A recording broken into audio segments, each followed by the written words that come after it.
আসসালামু আলাইকুম।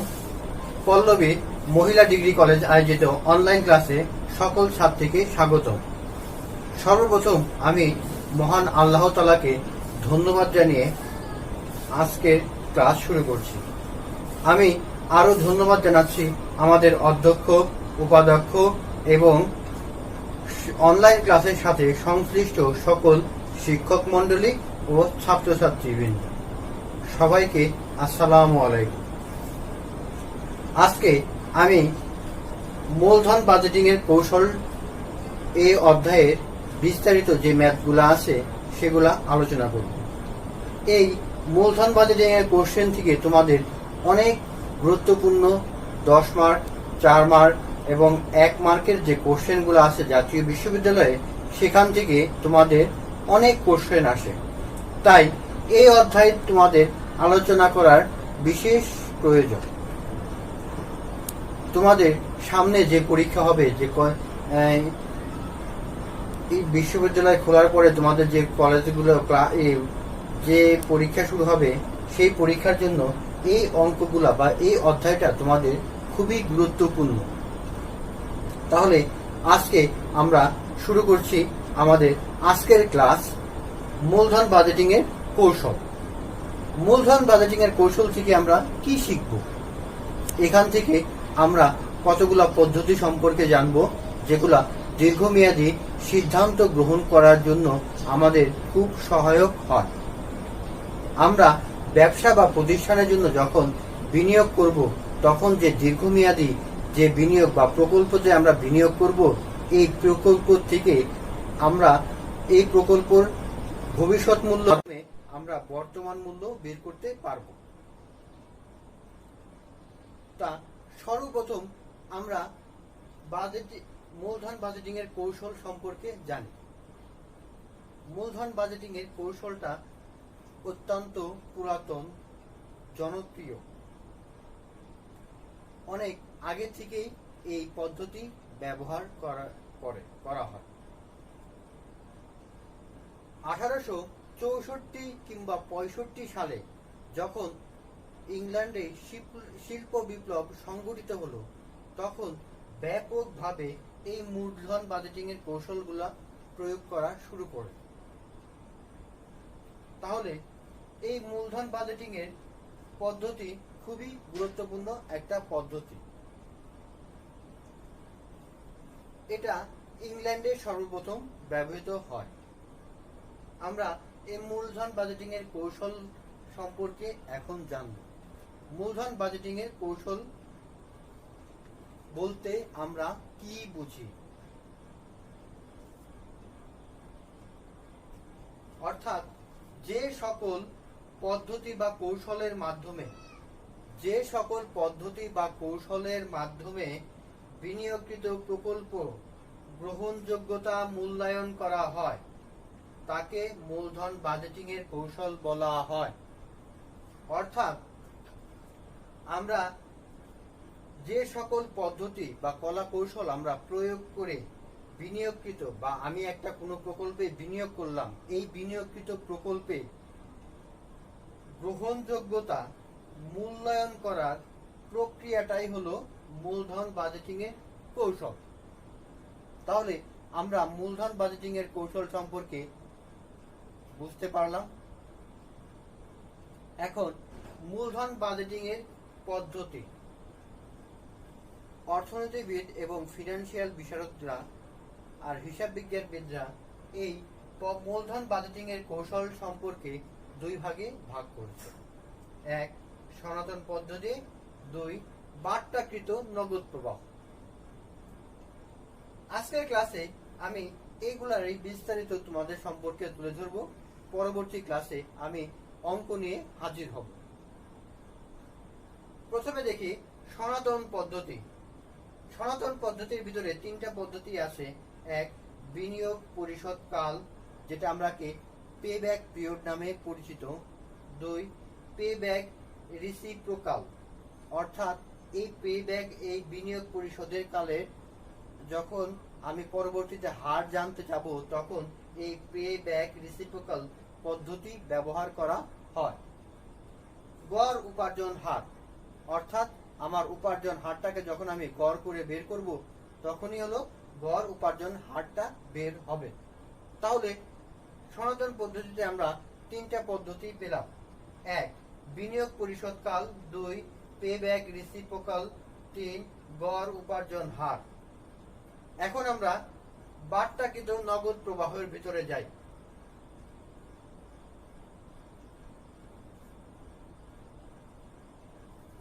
বার্তাকৃত নগদ প্রবাহের ভিতরে আমরা 4 ভাগে ভাগ করতে পারি।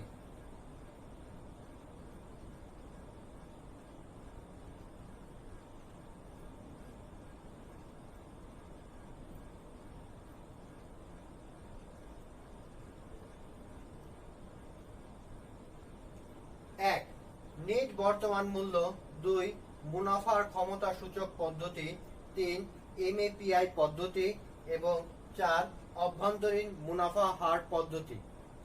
এই পদ্ধতির ভিতর থেকে যে সমস্ত গুরুত্বপূর্ণ যেগুলো তোমাদের প্রত্যেকবার বোর্ড পরীক্ষায়, ন্যাশনাল ইউনিভার্সিটির পরীক্ষায় তোমাদের আসে, সেই সমস্ত কোশ্চেন বা সেই সমস্ত টপিক নিয়েই আমি আজকে আলোচনা করব। তাহলে আমার প্রথম হলো বিনিয়োগ পরিশোধ কাল, এটা নিয়ে আমি এখন আলোচনা করব। এখন আমরা জানবো গড় উপার্জন হার পদ্ধতি সম্পর্কে। গড় উপার্জন হারটা খুবই গুরুত্বপূর্ণ একটা পয়েন্ট। এখান থেকে তোমাদের জাতীয় বিশ্ববিদ্যালয়ের কোশ্চেন গুলো অনেক সময় চলে আসে। তো গড় উপার্জন হারকে আমরা ARR বা এভারেজ রেট অফ রিটার্নও বলতে পারি। অর্থাৎ গড় উপার্জন হার সম্পর্কে আমরা আগে জানি, এটা কি সে সম্পর্কে আমরা এখন জানি।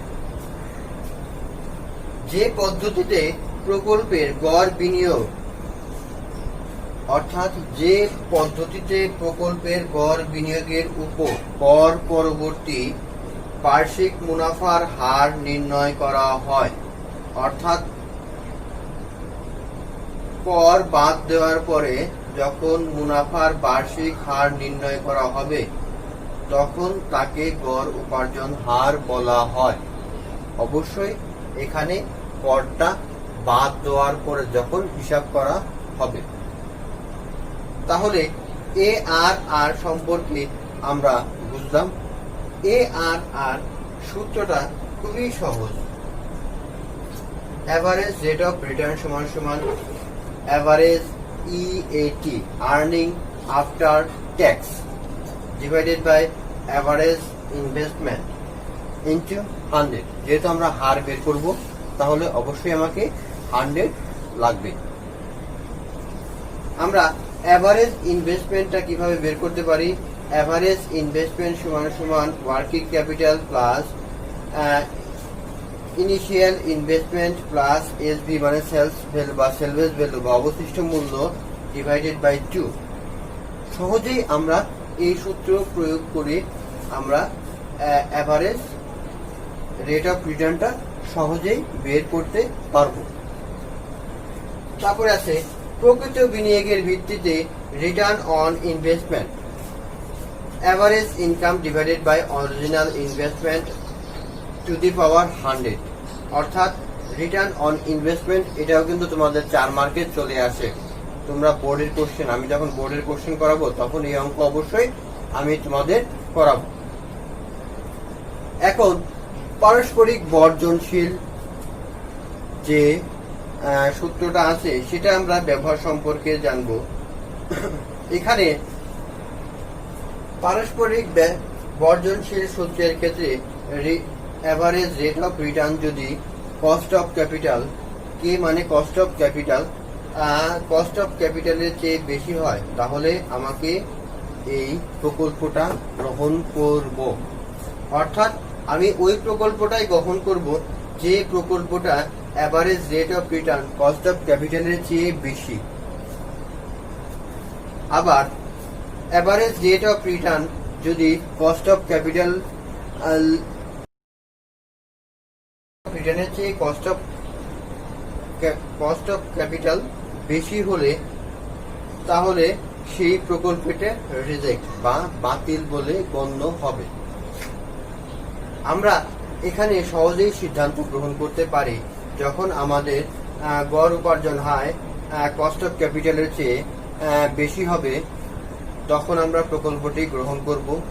যদি কস্ট অফ ক্যাপিটাল বেশি হয়ে যায় তাহলে আমরা প্রকল্পটা বাদ দেব।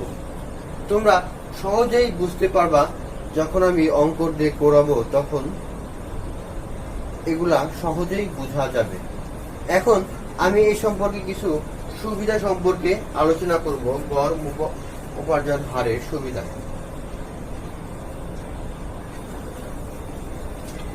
অর্থাৎ গড় উপার্জন হারের যে সুবিধাগুলো আছে সেই সম্পর্কে আমি এখন বর্ণনা করব। দেখো, 1 নম্বরে আছে সহজেই বোঝা যায়, লাভজনক প্রকল্পে বাদ পড়ে না, তুলনামূলক সিদ্ধান্ত গ্রহণ, নির্ভরযোগ্যতা। অর্থাৎ এখানে সহজেই বোঝা যাবে, এই সহজেই মানে মানুষের কাছে সহজেই বোঝা যাবে, একদম সহজলভ্য। তারপরে লাভজনক প্রকল্প বাদ পড়ে না, যেহেতু এখানে প্রত্যেকটা প্রকল্পের এভারেজ করা হয়, সেখানে তারপরে এখানে কোনো মানে লাভজনক প্রকল্প বাদ করার কোনো অবকাশই থাকে না। তুলনামূলক সিদ্ধান্ত গ্রহণ, যেহেতু এখানে গড় উপার্জন হারটা বের করা হয়, তাহলে সহজেই এখান থেকে সিদ্ধান্ত গ্রহণের সুবিধা পাওয়া যায়। নির্ভরযোগ্যতা, এটা আবশ্যক, যেহেতু গড় করা হয়, এর নির্ভরযোগ্যতা বা অ্যাকুরেসিটা অনেক বেশি হয়ে যায়। তাহলে খুব সহজে আমি গড় উপার্জন হারের বর্ণনা তোমাদের বোঝাতে পারলাম। আমি এখন দ্বিতীয় যেটা আছে, দ্বিতীয় খ নাম্বারে আমি প্রথমে দেখাইছিলাম, খ নাম্বারটা দ্বিতীয়টা হলো এনপিভি, নেট প্রেজেন্ট ভ্যালু। এই নেট প্রেজেন্ট ভ্যালু সম্পর্কে আমি এখান থেকে দুইটা সূত্র, তোমাদের সবচেয়ে গুরুত্বপূর্ণ সূত্র যেটা আছে এনপিভি, আরটা হচ্ছে আইআর। এই এনপিভি এবং আইআর সম্পর্কে আমি একটু আলোচনা করব। এখন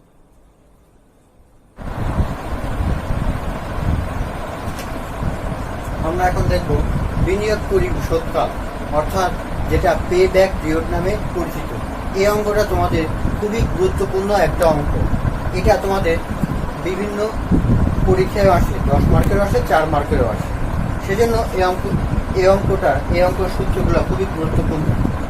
তো বিনিয়োগ পরিশোধ কাল সম্পর্কে এখন আমরা জানব। অর্থাৎ বিনিয়োগ পরিশোধ কাল বলতে আমরা বুঝি যে পদ্ধতির মাধ্যমে বিনিয়োগকৃত মূলধন কত বছরে ফেরত আসবে, এই প্রক্রিয়াটাই হলো বিনিয়োগ পরিশোধ কাল। অর্থাৎ আমার বিনিয়োগকৃত মূলধন কত বছরের মাধ্যমে বা কত বছর পরে আমার কাছে রিটার্ন আসবে, তাকেই এই বিনিয়োগ পরিশোধ কাল বলে। বিনিয়োগ পরিশোধ কালকে আমরা যে ম্যাথগুলো আছে সেই ম্যাথগুলোকে আমরা দুই ভাগে ভাগ করতে পারি। 1 নম্বরে আছে যদি অর্থের আন্তঃপ্রবাহ স্থির থাকে, অর্থাৎ প্রত্যেক বছরে কনস্ট্যান্ট একটা বা স্থির একটা অ্যামাউন্ট আমি পেতে থাকি। আরেকটা আছে আন্তঃপ্রবাহ স্থির না থাকলে, অর্থাৎ যে প্রত্যেক বছর আমি যে অর্থ পাই সেটা কনস্ট্যান্ট না, মানে স্থির না। এই বছর 1000 পাইলে সামনে বছর পাইতেছে 2000, এভাবে স্থির থাকবে না।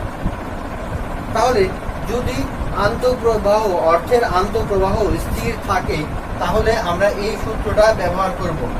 পে ব্যাক পিরিয়ড সমান সমান এনসিও ডিভাইডেড বাই এনসিবি, অর্থাৎ নেট ক্যাশ আউটলেটকে আমরা যদি নেট ক্যাশ বেনিফিট দ্বারা ভাগ করি, তাহলে আমরা পে ব্যাক পিরিয়ড পাবো যদি আন্তঃপ্রবাহ স্থির থাকে। যদি আন্তঃপ্রবাহ স্থির থাকে।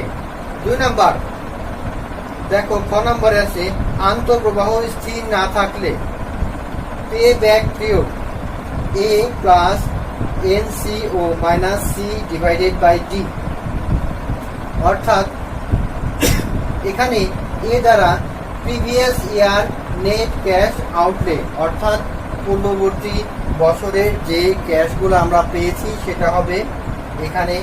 তারপরে এনওসি মাইনাস সি, সি হলো cumulative cash flow up to the year, অর্থাৎ এই বছরে যে কিউমুলেটিভ ক্যাশ ফ্লো হবে সেটাই হবে। আর দিতে হবে ক্যাশ ফ্লো রিকভারি ইয়ার। ক্যাশ ফ্লো রিকভারি ইয়ার আমরা অঙ্ক যখন করব তখন আরো বিস্তারিত বুঝলাম। এখন সবচেয়ে গুরুত্বপূর্ণ বিষয়টা হলো যে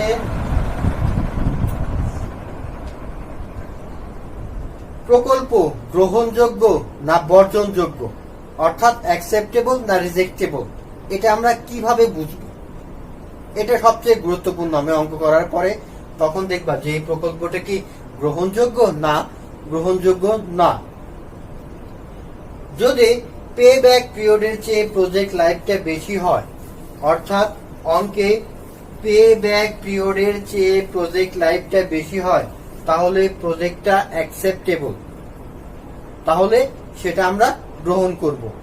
আবার যদি পে ব্যাক পিরিয়ড যদি প্রজেক্ট লাইফের সমান সমান হয়, তাহলে আমরা এই প্রকল্পটা গ্রহণ করতেও পারি, আবার বাদ দিতেও পারি। যদি পে ব্যাক পিরিয়ড প্রজেক্ট লাইফের চেয়ে বেশি হয়, তাহলে এই ক্ষেত্রে আমাদেরকে প্রকল্পটি বাদ দিতে হবে। এখন আমরা পরবর্তীতে পে ব্যাক রিপ্রেকাল পদ্ধতি নিয়ে আলোচনা করব।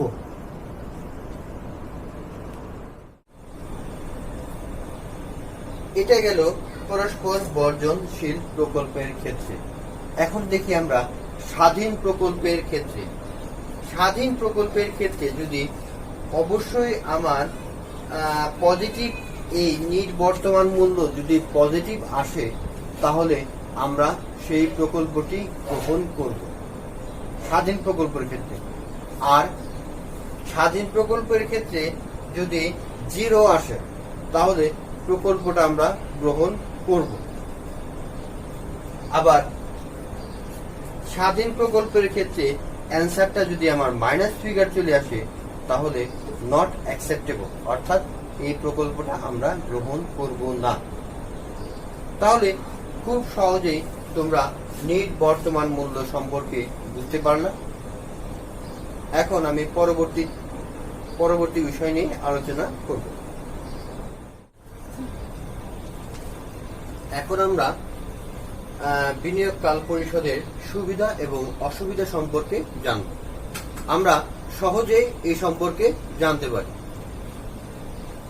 সবচেয়ে গুরুত্বপূর্ণ কিছু সুবিধা এবং অসুবিধা আমি তোমাদের মাঝে এখন উপস্থাপন করছি। 1. সময় ও ব্যয় হ্রাস। সুবিধাসমূহ এখন সময় ও ব্যয় হ্রাস, ঝুঁকি বিবেচনা করে, তারল্য সমস্যার সমাধান, সহজেই বোঝা যায়, প্রকল্প নির্বাচনের সুবিধা। তাহলে আমি সুবিধাগুলো আগে বর্ণনা করতেছি। 1 নাম্বার, সময় ও ব্যয় হ্রাস। এই বিনিয়োগকাল বা পে ব্যাক পিরিয়ড খুব সহজ এবং সহজে বোঝা যায়। এই জন্য এটা সময় কম এবং সহজেই করা যায় বিধায় এটা ব্যয় হ্রাস করে। ঝুঁকি বিবেচনা করে না। এই প্রকল্পতে বিনিয়োগের ফলে ঝুঁকি কখনো সহজেই বিবেচনা করা যায়, কারণ দেশের রাজনৈতিক পরিস্থিতি, অর্থনৈতিক অস্থিতিশীলতা প্রভৃতি মাথায় রেখেই এই প্রকল্প যাচাই করা যায় এই বিনিয়োগকালের মাধ্যমে। তারল্য সমস্যার সমাধান, অর্থাৎ এখানে তারল্যর আগমন এবং নির্গমন সর্বদাই সচেষ্ট থাকে। তারল্য সমস্যা সহজেই সমাধান করা যায়, কারণ এখান থেকে প্রত্যেক বছর কন্টিনিউয়াসলি কি পরিমাণ অর্থ আসবে বা অর্থ পরিমাণ পাওয়া যাচ্ছে তা এখান থেকে জানা যায়, সহজেই বোঝা যায়। একজন সাধারণ ব্যক্তি এই বিনিয়োগকাল থেকে সহজেই তার অর্থের আগমন ও নির্গমন সহজেই বুঝতে পারে বিধায় এটা খুবই সহজ। প্রকল্প নির্বাচনের সুবিধা। প্রকল্প যখন আমি নির্বাচন করব, নির্বাচনের ক্ষেত্রে আমি কোনটা আমার সুবিধাজনক সেটা নির্বাচন করে সেখানেই আমি বিনিয়োগ করব। এই বিনিয়োগকাল পরিশোধের মাধ্যমে সহজেই জানা যায়। তাহলে বিনিয়োগকালের পরিশোধের সুবিধাগুলো আমরা সহজেই জানলাম। এখন আমরা অসুবিধাগুলো জানব। অসুবিধার 1 নম্বর আছে নগদ প্রবাহ কাল বিবেচনা করে না। অর্থাৎ কখন নগদ প্রবাহটা আসবে সেটা এই সময়টা কখনোই এই বিনিয়োগ কাল পরিশোধে বিবেচনা করা হয় না। মূলধন ব্যয় বিবেচনা করা হয় না। মূলধন ব্যয় বলতে দেখা গেছে যে আমাদের যে ভারী যন্ত্রপাতি বা আসবাবপত্র বা জমি দালান কোঠা প্রভৃতি ক্রয় করার ফলে ব্যবসায় যে একটা আর্থিক প্রভাবের বিস্তার করে সেটা কখনো এই বিনিয়োগ কাল পরিশোধে বিবেচনা করে না। সময়ের মূল্য বিবেচনা করে না। অবশ্যই এখানে সময়ের মূল্য কখনোই বিবেচনা করা হয় না, কারণ আমরা জানি অর্থের সময়ের মূল্য বা সময়ের সাথে সাথে তারতম্য ঘটার সাথে সাথে এই অর্থের মূল্য পরিবর্তিত হয়। এই বিনিয়োগ কাল পরিশোধের সময় এই অর্থের মূল্যের পরিবর্তিত সময়টা সেটা কখনোই বিবেচনা করা হয় না। মুনাফা অর্জন, অবশ্যই এখানে মুনাফা অর্জন বিবেচনা করা হয় না, কারণ এখানে নগদ প্রবাহটাই মুখ্য বিষয়। ভগ্নাশেষ মূল্য বিবেচনা করে না। অর্থাৎ আমার 5 বছরের প্রকল্পের মূল্য যে পরে যে ভগ্নাশেষ মূল্য থাকবে তা কখনোই এই বিনিয়োগ কাল পরিশোধের সময় বিবেচনা করা হয় না। তাহলে আমরা সহজেই বুঝতে পারলাম। দেখো, সুবিধার মধ্যে আরেকবার বুঝাই যাচ্ছি। সময় ও ব্যয় হ্রাস, ঝুঁকি বিবেচনা করে, তারল্য সমস্যার সমাধান, সহজেই বোঝা যায়, প্রকল্প নির্বাচনের সুবিধা। অসুবিধায় আছে নগদ প্রবাহ কাল বিবেচনা করে না, মূলধন ব্যয় বিবেচনা করে না, সময়ের মূল্য, মুনাফা অর্জন বিবেচনা করে না, ভগ্নাশেষ মূল্য বিবেচনা করে না। এখন আমি আমার পরবর্তী যেটা আছে যে 2 নাম্বারটা আছে যে পেব্যাক রিসিভেবল পদ্ধতি সম্পর্কে আমি এখন আলোচনা করব।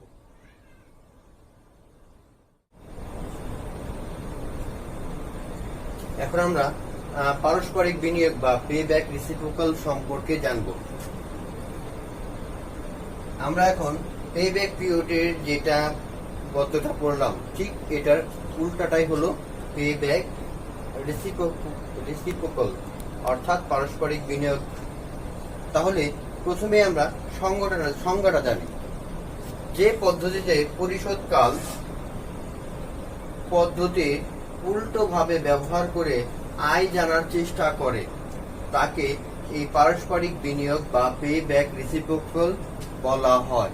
অর্থাৎ এই প্রকল্পে গত যেটা প্রকল্প আমি দেখাইলাম পারস্পরিক এই পে ব্যাক পিরিয়ডের, সেটা উল্টোভাবে আয় জানার চেষ্টা করে। অর্থাৎ এখানে হারটা জানা যায়। এখানে অবশ্যই একজন বিনিয়োগকারী এই প্রকল্পে হার জানতে পারে। অর্থাৎ গত এই পে ব্যাক পিরিয়ডে যখন আমি হার জানতে পারবো না, আমার আয়ের হার জানতে পারবো না, তখন আমি এই বিনিয়োগকাল পে ব্যাক রিসিপ্রোকাল সূত্রটা ব্যবহার করব। এই পে ব্যাক রিসিপ্রোকাল ব্যবহারের সূত্রটা দুই ভাবেই আছে। এক, নগদ প্রবাহ যদি সমান হলে, অর্থাৎ প্রত্যেক বছর একই হারে নগদ প্রবাহ পাওয়া গেলে, তাহলে পে ব্যাক রেসিপ্রোকাল সমান সমান NCB divided by NCO. NCB তে বোঝাচ্ছি নেট ক্যাশ বেনিফিটেড, অর্থাৎ আমি যে বেনিফিটেড বা ক্যাশটা টাকাটা আমি লাভবান হব। NCO net cash outlay. তাহলে এইটাকে যখন আমি 100 দ্বারা ভাগ দিব তখনই আমি এই হারটা পেয়ে যাব। আবার দেখো, নগদ প্রবাহ অসমান হলে, অর্থাৎ প্রত্যেক বছর নগদ প্রবাহ ভিন্ন হলে, তখন আমরা payback period 1 divided by PBP into 100। তাহলে আমরা খুব সহজেই এই পারস্পরিক বিনিয়োগ সম্পর্কে জানলাম। এখন পারস্পরিক বিনিয়োগ আমরা কখন গ্রহণ করব সেটা, অর্থাৎ পরস্পর বর্জনশীল যে সিদ্ধান্তটা আছে সেখানে আমরা কি করব। পে ব্যাক রিসিপ্রোকাল বেশি হলে প্রকল্পে বিনিয়োগ লাভজনক, অর্থাৎ যে প্রকল্পটায় পে ব্যাক রিসিপ্রোকাল সবচেয়ে বেশি আসবে বা হারটা বেশি আসবে সেই প্রকল্পে আমরা বিনিয়োগ করব। তাহলে খুব সহজেই আমরা পে ব্যাক রিসিপ্রোকাল সম্পর্কে বুঝতে পারলাম। এখন আমরা পরবর্তীতে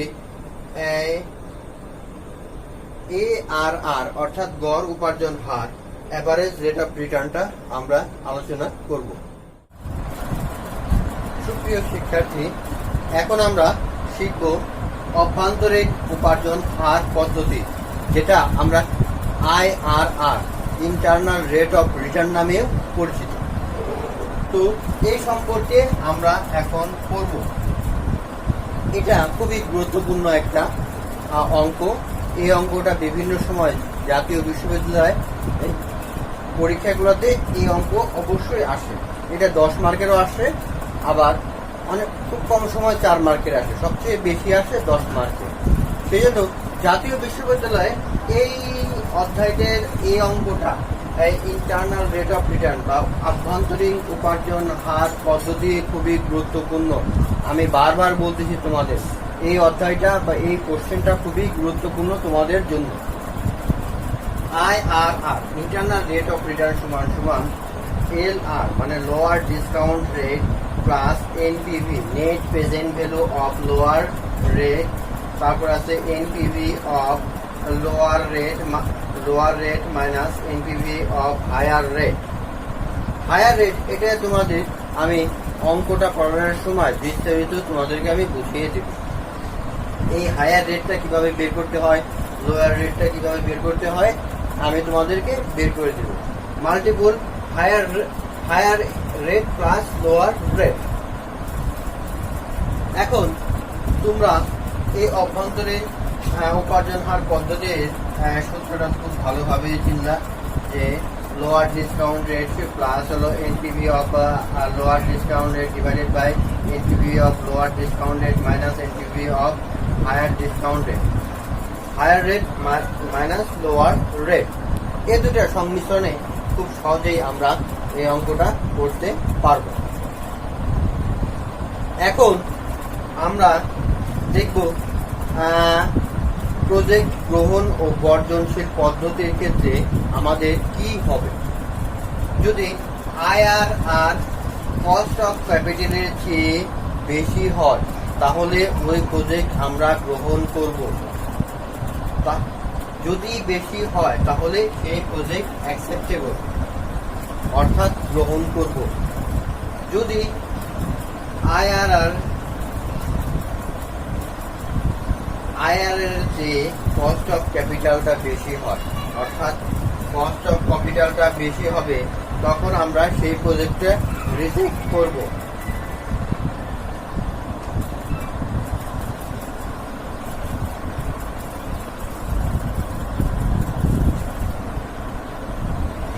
আবার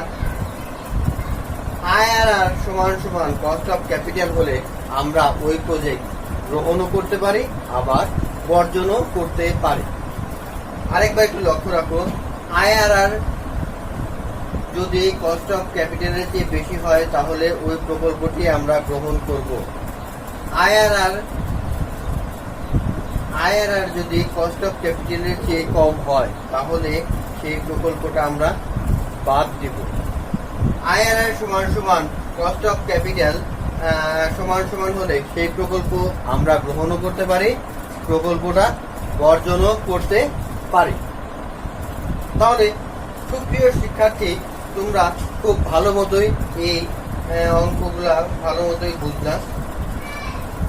অভ্যন্তরীণ উপার্জন হার পদ্ধতি হলো এমন একটা পদ্ধতি যে পদ্ধতিতে নগদ আন্তঃপ্রবাহ এবং নগদ বহিঃপ্রবাহর বর্তমান মূল্যকে সমান করে, অর্থাৎ বর্তমান মূল্য এবং ভবিষ্যৎ নগদ আন্তঃপ্রবাহ এবং নগদ বহিঃপ্রবাহের বর্তমান মূল্যকে সমান করবে। অর্থাৎ যে পরিমাণ টাকা আসবে এবং যে পরিমাণ টাকা চলে যাবে ব্যবসা প্রতিষ্ঠান থেকে, সেই পরিমাণ টাকা সমান সমান হবে। তো আমরা খুব ভালো মতোই ভাবে অভ্যন্তরীণ উপার্জন হার পদ্ধতি সম্পর্কে জানলাম। আর একটু আমি বুঝিয়ে দিচ্ছি, অভ্যন্তরীণ উপার্জন হার পদ্ধতি যে পদ্ধতির মাধ্যমে নগদ আন্তঃপ্রবাহ এবং নগদ বহিঃপ্রবাহের বর্তমান মূল্যকে সমান করে, অর্থাৎ আন্তঃপ্রবাহ এবং বহিঃপ্রবাহ বর্তমান মূল্য সমান হবে। এই পদ্ধতিতে IRR এর সূত্রটা তোমরা ভালো মতোই বুঝতে পারলা। IRR এর এবং গ্রহণশীল এবং বর্জনশীল প্রকল্প কোনটা হবে তাও তোমরা বুঝতে পারলাম। তো সুপ্রিয় শিক্ষার্থীবৃন্দ, এখন করোনা মহামারীর সময় তোমরা সবাই সুস্থ থাকো, ভালো থাকো, ঘরে থাকো। তোমাদেরকে বাসায় বেশি বেশি পড়ার জন্য আমি আহ্বান জানাচ্ছি। আমি আল্লাহকে অশেষ ধন্যবাদ জানাচ্ছি, কারণ তিনি এই করোনা মহামারীতেও আমাদের সুস্থ সবল রেখেছেন। আমি আরো ধন্যবাদ জানাচ্ছি আমাদের অধ্যক্ষ উপাধ্যক্ষ, অনলাইন ক্লাসের সাথে সংযুক্ত সকল শিক্ষক মন্ডলী এবং সকল ছাত্রীদের। তোমাদেরকে অসংখ্য ধন্যবাদ। আশা করি আজকে যে আমি এই অধ্যায়টা তোমাদের পড়ালাম এটা ভালো মতো বুঝতে পেরেছ। যদি কোনো সমস্যা হয় তাহলে আমাকে অবশ্যই পরবর্তী অধ্যায় বা আমাদের মেসেঞ্জারে অথবা কমেন্টস বক্সে কমেন্ট করে তোমরা বিস্তারিত জানাতে পারো। আমি তোমাদের সমস্যার সমাধান দিয়ে দিব। তো সবাইকে শুভেচ্ছা জানিয়ে আজকের মতো আমি আমার এই ক্লাস এখনই শেষ করছি। আল্লাহ হাফেজ, খুদা হাফেজ।